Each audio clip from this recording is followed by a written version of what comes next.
The entrepreneurial world is really splitting into two camps if you pay close attention. Camp number one is still grinding away with spiritual bypassing, with manipulative marketing. Like, hey bro, follow this formula and we make six figures and follow this and you're gonna be this by this time. And burnout is squeezed hustle. And there's camp number two, who are people who are building businesses through soul alignment, inner work integration, intuitive decision making, sharing real life experiences, and speaking from depth, from their soul's essence. And really, the question is, which side of the history of business you want to be on? While everybody's chasing the latest AI tools and trends and the latest hacks, but the real essence lies on the human qualities, which are the real gold. And the next wave of wealth and millionaires are gonna emerge from this economy. It's called the wisdom economy. Guidance, transformational work, healers, and people who really go beyond the surface level, who follow depth. And this leads back to my own story, where actually I was born in the Soviet Union and I moved to Hungary when I was 10. When we moved to Hungary with my mom, I was called an immigrant despite speaking the language, and it taught me to become a people pleaser, to hide my own truth, really to put myself below others, because I was this immigrant kid and I thought that I have to be someone to be liked and accepted, and I did that as a kid, of course. But I realized it's not sustainable. Later in life, I left Hungary. I started to work as a massage therapist on cruise ships. Then I was working in Dubai as a flight attendant. I always had this inner knowing that there's more to life. That's why I started my affiliate marketing business while I was still in corporate, and I invested heavily in my education. At that time, I invested $40,000 in my own self, which didn't work out as the way I planned. Then the recession came in 2020. I had to move back home at age 31 to my parents. And this whole experience taught me a lot. I understand that you are hiding powerful work because you fear judgment from your spiritual experiences. You see the world in images and deep knowing, but your expression feels like it's watered down. You're stuck between wanting impact and staying hidden. Your sensitivity makes you feel like an outsider. In traditional businesses, you don't feel accepted because all these systems and formulas and tactics just feels odd to you. It just doesn't align with your soul, with who you are.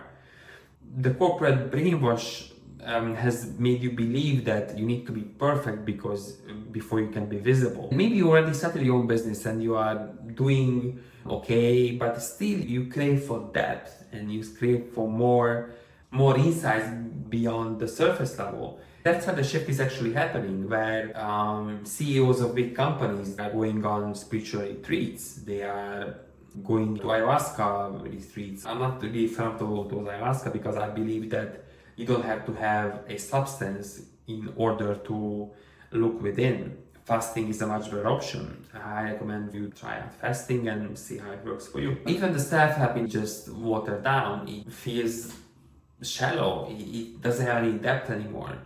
Most of the work is replaced by AI, but AI can never replace your true essence.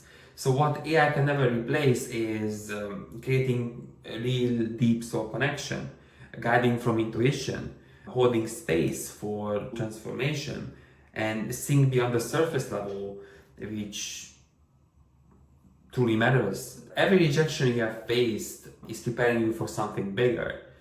I remember when I tried several business models, affiliate marketing, high-ticket affiliate marketing, high-ticket sales, you name it. I just couldn't figure out what's not clicking. I had this inner knowing that I had to push through and I need to go through the resistance, because that's what I learned from gurus and people who crushing on the surface level and they look like they have all figured it out. But there's more to it. There's just a surface level. You don't see what's going on behind the scenes. And your struggles aren't really accidents. They are your true medicine.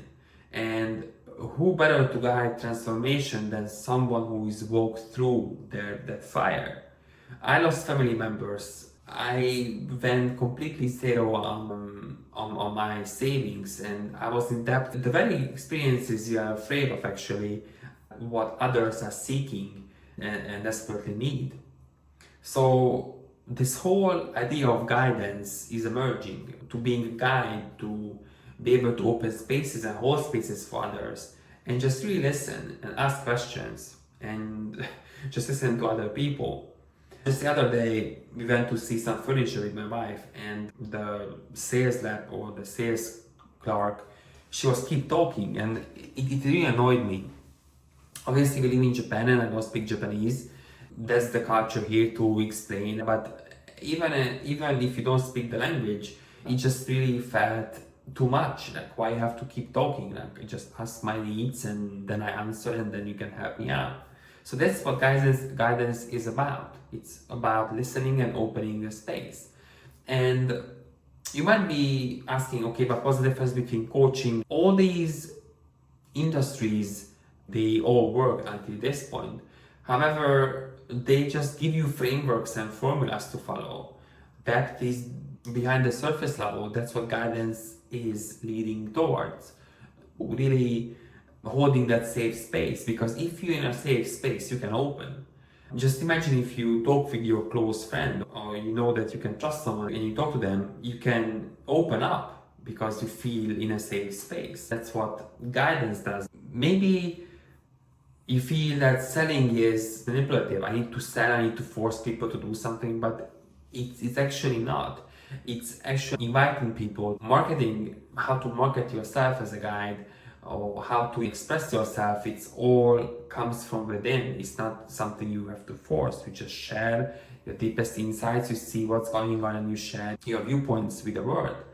Strategy becomes following your own intuition, and success becomes alignment with your own soul's essence.